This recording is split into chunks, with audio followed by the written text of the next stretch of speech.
berdoa mulai.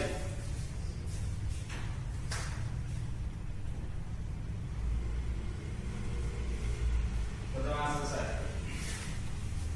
Ya.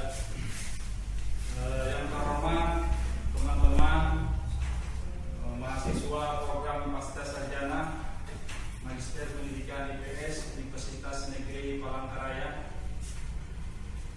Yang terhormat Bapak dosen kita Pak Mikdad, walaupun dia tidak berada di tempat, ya. Ini pertemuan kita dalam rangka melaksanakan atau mengerjakan tugas pada mata kuliah kurikulum dan inovasi IPS. Ya. Adapun tugas tersebut adalah tentang menganalisis kurikulum berbasis kompetensi KPK, kurikulum tingkat satuan pendidikan dan kurikulum 2013. Tentunya dari segi pilihan yang pertama adalah dari segi tujuan antara tiga kurikulum ini KPK itu tujuannya adalah untuk peserta didik, ya. Di mana kompetensi yang menjadi fokus dari kurikulum tersebut, ya, kompetensi peserta didik. Selanjutnya tentang KTSP itu ada di satuan pendidikan atau sekolahnya yang diutamakan, sehingga di sini pada KTSP itu sekolah diberi kebebasan dalam menyusun silabus, LPP dan seterusnya, ya. Selanjutnya yang kurikulum 2013 peserta didik juga ini fokusnya juga pada peserta didik, tetapi yang berkarakter ciri khasnya. Tapi sebenarnya tujuannya intinya sama saja, ya, pada peserta didik, pada output yang dihasilkan. Selanjutnya materi KPK itu disusun oleh satuan pendidikan seperti tadi, ya. Materi misalnya pada jenjang SMA, ya, materi tersebut guru bisa dengan leluasa mengambil dari berbagai sumber menjadi sebuah materi yang bisa disampaikan oleh guru tersebut dalam kelas. Selanjutnya dapat diterapkan dalam kehidupan sehari-hari. Ya, materinya, ya, misalnya materi tentang agama, ya, bagaimana kalau bagi muslim misalnya bagaimana sholat, bagaimana wudhu, dan itu bisa diterapkan di kehidupan sehari-hari. Selanjutnya KTSP, ya, pengembangan potensi siswa, ya. Pengembangan potensi siswa ini seperti kemampuan kognitif, ya. Di mana K13 juga materinya itu ada kompetensi inti spiritual, kompetensi inti sosial, dan kompetensi pengetahuan serta keterampilan. Sebenarnya K13 ini kelengkapan dari, kalau dari segi materi, kelengkapan dari segi KTSP yang dilakukan perbaikan. Ya. Lanjut, proses belajar klasikal ini seperti kita sekarang ini, sama, ya, tanya jawab, ya, tugas-tugas dari guru, di mana KPK ini lebih berpusat kepada guru, ya. Di mana pada saat KPK tersebut dulu guru banyak memberikan tugas, ya, tugas-tugas di luar jam pelajaran, ya. Sedangkan pada KTSP berpusat pada peserta didik, ya, di mana di sini sudah ada perubahan, ya, pembelajaran, ya, diarahkan peserta didik yang lebih aktif, lebih kreatif dan kontekstual. Kontekstual maksudnya di sini adalah sesuai dengan keadaan pada saat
siswa atau peserta didik itu mampu ya, mengetahui dan mensikapi dalam kehidupan sehari-harinya. Selanjutnya alat ya pada umumnya sama ya, karena negara kita, sekolah kita umumnya masih dalam keadaan terbatas. Kita masih banyak sekolah yang menggunakan papan tulis ya, spidol kalau sekarang ya sudah ada pembaruan. Tapi kalau kenyataannya pada sekarang ini pun di tempat kita praktek di sini masih ada yang menggunakan kapur tulis ya. Nah jadi ini sebenarnya alat atau media pembelajaran ini K13 yang mungkin yang paling lebih lengkap ya. Sekarang sudah pembelajaran itu tidak hanya di kelas atau di luar kelas seperti di lingkungan ya, tetapi sudah bisa belajar dari rumah ya, menggunakan smartphone atau gadget atau komputer, media massa dan media lainnya ya, atau ada istilah dengan aplikasi Google Classroom atau aplikasi Zoom ya. Selanjutnya evaluasi ya, evaluasi penilaian KPK, penilaian berbasis kelas ya. Selanjutnya penilaian berkala, penilaian berbasis kelas ini artinya penilaian yang dilakukan pada waktu-waktu tertentu dan secara serempak ya. Berkala kita tahu ada istilah ulangan harian, ulangan tengah semester dan ulangan semester. KTSP sebenarnya kurang lebih saja ya, penilaian tes dan non tes ya. Artinya di sini kalau KTSP sedikit perubahan nama saja ya. Selanjutnya K13 penilaian aspek kognitif, afektif dan kognitif ya. Sebenarnya sama juga ya. Dalam evaluasi kurang lebih ya. Untuk K13 namanya saja penilaian untuk aspek kognitif hari-hari ya. Sebenarnya KPK juga pada prinsipnya juga sama ya, peserta didik itu dinilai juga dari sikap dan perilakunya kalau kita lihat dari rapot yang ada. Ya, mungkin demikian materi tentang analisis kurikulum berbasis komputer. Materi tentang kurikulum analisis kurikulum berbasis kompetensi, kurikulum tingkat satuan pendidikan dan kurikulum tahun 2013. Ya, bagi teman-teman mungkin ada yang ditanyakan, silakan. Iya. Ya. Perkenalkan, nama saya Edson, mahasiswa Magister IPR.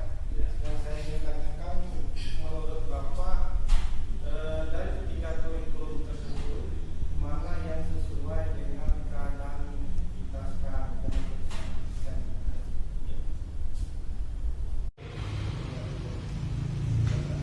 Ya, terima kasih. Ya, silakan. Yang ingin saya tanyakan nih, di sini kan pada kurikulum KPK Ya. itu ada CPSA. Ya. Ya. CPSA, ya. Jadi, bagaimana kalau ini dalam kurikulum ke-13 sistem KPK itu apa, Pak? Terima kasih.